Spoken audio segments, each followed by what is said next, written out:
begin today by emphasizing that in order to redeem relationships, both parties must be willing to make amends. It will not be successful if only one party is willing to make it work.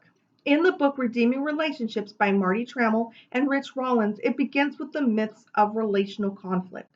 The first myth is the myth that my relationships will succeed without confrontation. They explain that conflict will not take care of itself. Second myth is that disagreement is a sin.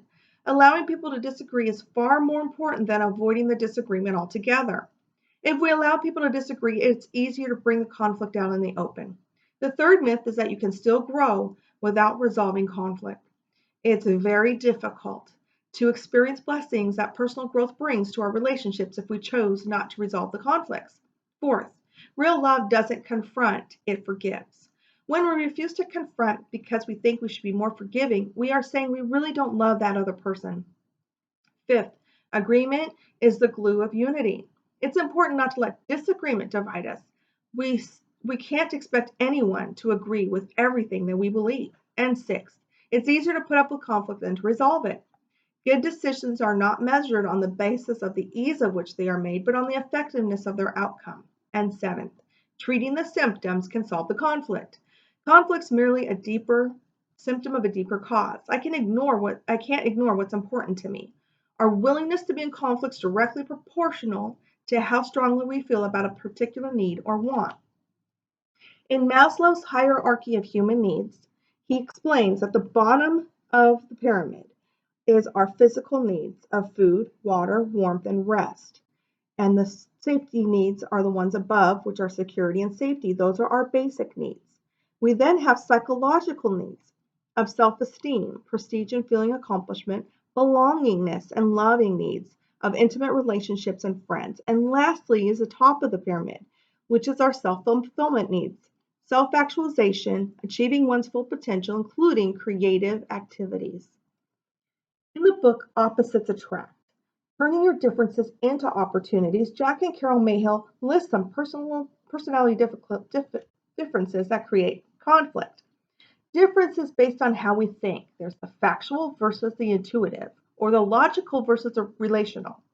Differences based on the way we relate, introvert versus extrovert, affectionate versus reserved. Differences based on the way we talk, revealer versus concealer. Differences based on the way that we act, perfectionist versus non-perfectionist. Differences based on the way we look at life, optimistic versus pessimistic. Rich mentions the Myers-Briggs type indicator. Some people hate it and some people love it. I would suggest trying it to find out more about who you are. Some people may have to take it several times, like my husband, to find out the one that truly fits.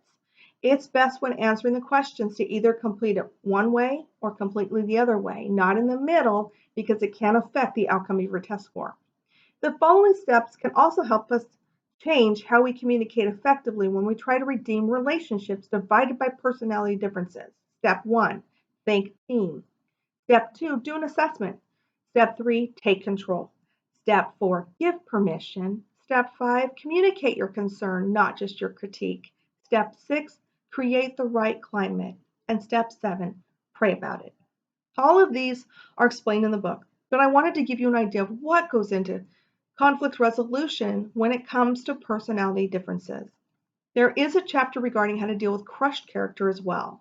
They include sexual sin, idolatry, and pride. For a way to deal with pride, they suggest step 1, ask the right questions which are stated in the chapter. Step 2, practice humility and allow others to serve you. Step 3, admit your dependence. Principles for redeeming relationships damaged by crushed character are as follows. 1, make sure that it's a pattern and not an incident.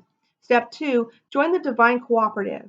Look up scriptures that can help you with the type of crushed character you may be dealing with. Step 3, change the model. Many of us have not had healthy models for relational conflict, and sometimes all we need is a new one. Step 4, take your medicine. There are ingredients listed that will help you produce spiritual health. And step 5, go public. Tell 1 or 2 friends, close friends, or maybe a professional in counseling. And 6, mend bridges. Expectations do not create conflict unless we don't want to grow. The following are unrealistic expectations and hidden expectations that can grate our relationships. Expectations explode minor issues. They can put us in a parental role. They can reduce the relationship to a performance. They can create high maintenance relationships and can make it impossible to please. How we choose to deal with immaturity can play a major role in a lot of our relationships. These rules suggested may help. Rule 1, own your behavior. Rule 2, wait for the right time. Rule 3, get others involved. Rule 4, attack the root. Rule 5, record and reward. Rule 6, raise the stakes. And Rule 7, remember how God answers. Again, these all have details behind them, just giving you an idea of what is necessary for growth. Finally, we cannot end the topic of relationships without discussing trust and forgiveness. Every relationship requires trust. Forgiveness involves kindness and compassion, and we can't truly forgive until we've experienced God's forgiveness. Forgiveness doesn't journal. Forgiveness is up to us. Forgiveness is unnatural and seems unfair. Forgiveness is not a pardon. Forgiveness is not forgetting. Forgiveness is an act of faith. Forgiveness frees us, and it's not the same as trusting. I always go straight to God when it comes to reconciling. I trust his judgment. I then go to my husband and seek his counsel. You have to have God and certain people who know and understand your journey with relationships to help guide you through what may or may not be a relationship worth pursuing. Always seek wise counsel, and of course, having a book like this handy always helps as well. If this sounds like a situation that you are in need of counseling in, I highly recommend adding this book to your library. May you all have a week of cherishing each and every relationship that you currently have in your life.